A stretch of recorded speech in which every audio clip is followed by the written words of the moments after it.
There was a small village called Amofia. They were very good and loving people. In the village of Amofia, there lived a couple named Obi and Ginika. They had been married for some years and loved each other so much, but they had one problem. They didn't have a child of their own, and this troubled them greatly, especially Ginika. She would always go about looking for a solution to her problem. She went from one prayer house to another, and her husband would always tell her to wait on God's time. She was so troubled that her friend Agba always came around to comfort her and keep her company. After a few months, Obi and Ginika realized that they were pregnant, and they were so happy. Their dream has finally come to reality. Obi would always tell Ginika to rest and not stress herself and their unborn child.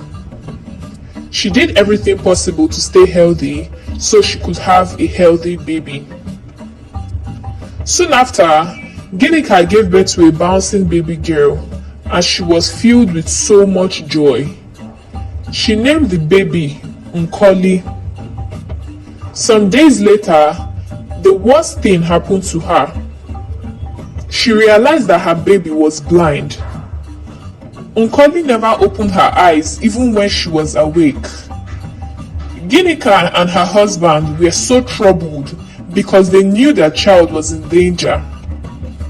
The people of Amofia had a tradition of executing any child that was deformed, as they were seen to bring bad luck upon the land.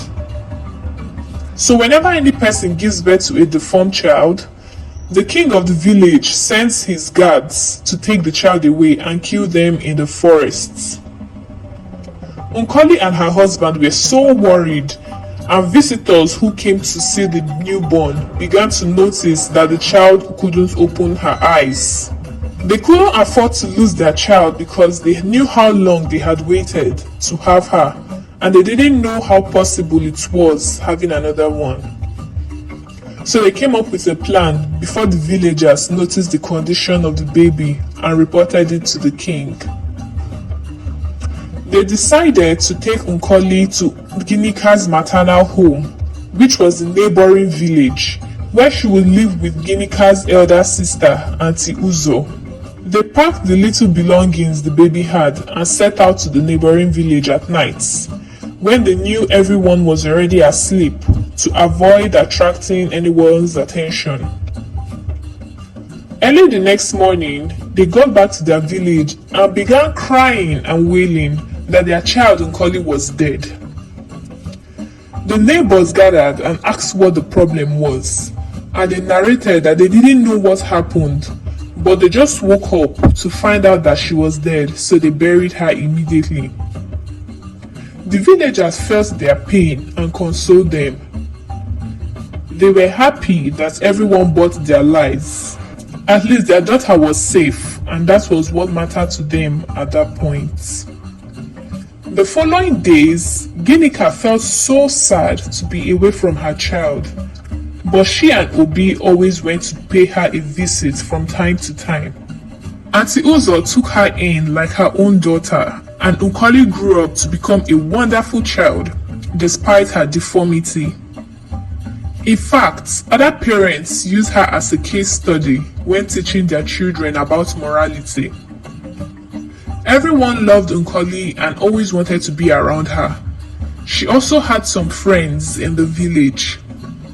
Auntie Uzo was a powerful healer in the village, and the villagers always came to her to treat them of their ailments. Nkoli, despite being blind, learned about these herbs from her Auntie Uzo. From the way a herb felt in her palms or how it smelled, she could tell one from the other and what each herb could do. She became so good at it that she joined her auntie in treating people. As she got older, Auntie Uzo finally opened up to her about why she was staying with her and not her parents. Nkoli was so shocked about the traditions of her people. If her parents had not decided to take the risk of bringing her to Auntie Uzo, That was how she would have been executed and there would be no trace of her. She detested her village and was glad not to be there. Auntie Uzo fell sick after a few years, so Nkoli took her place in treating people and they became well. She eventually became even more experienced than Auntie Uzo. She mixed different herbs for Auntie Uzo, but her auntie wasn't getting any better. In fact, she got worse. This troubled Nkoli because her auntie was all she had in the village and she couldn't afford losing her. Every morning, she would give Auntie Uzo herbs to drink to make her stronger. One fateful morning, after mixing the herbs for her auntie, she called out to her, but Auntie Uzo wasn't responding. She searched all around the house but couldn't find her. So she went outside to check for her at her usual spot where she sat. She kept on calling and shaking her auntie to wake up, but there was no response. She cried out and neighbors ran to know what the problem was. It turned out that Auntie Uzo was dead. She couldn't believe it. She felt like her world had crumbled. How would she live? The news of Auntie Uzo's demise spread like wildfire. In no time, her parents heard the news and they felt so bad. They thought about their daughter and they knew that they couldn't bring her into the village, else she would still be executed. So they had no choice than to go and stay with her for some time till they found another way out. They both traveled to see their daughter Nkoli, and when she heard of the arrival, she cried tears of joy because she now had her family there with her. She was so happy to have them around her, and she also let them know that Auntie Uzo told her about the traditions of the village and how she hated her village and the king. A few weeks after Auntie Uzo's demise, Nkoli and her mother Ginika were sitting outside discussing as usual when her mother got the greatest shock of her life. The king of Amofia was at their compound. Ginika believed that someone must have heard that Nkoli was still alive and reported to the king, and he came with his entourage to do the needful. The king was surprised to see Ginika there, and she told him that Nkoli was her daughter. He said that his son had been very sick for weeks now, and they had done everything possible for him to become better, but the boy got worse. So they were directed to the neighboring village because they heard that a powerful healer was there. So that's why they were at the healer's compound.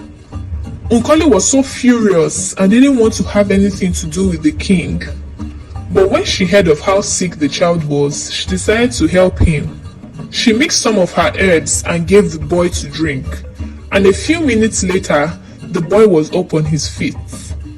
The king was surprised that a deformed person could do extraordinary things. He realized that deformity was not actually a curse, and that they were myopic to kill all deformed children in their village. He wondered how many wonderful talents they had executed and felt really foolish. He was grateful to have his eyes opened, and he apologized to Nkoli and her family and promised them that the village of Amofia would abolish such archaic traditions. He invited them back to the village, and Nkoli and her family became nobles and were celebrated. The lesson to be learned here is that sometimes we can be myopic in our thinking, just like the king. So we should learn to look at the bigger picture when addressing issues.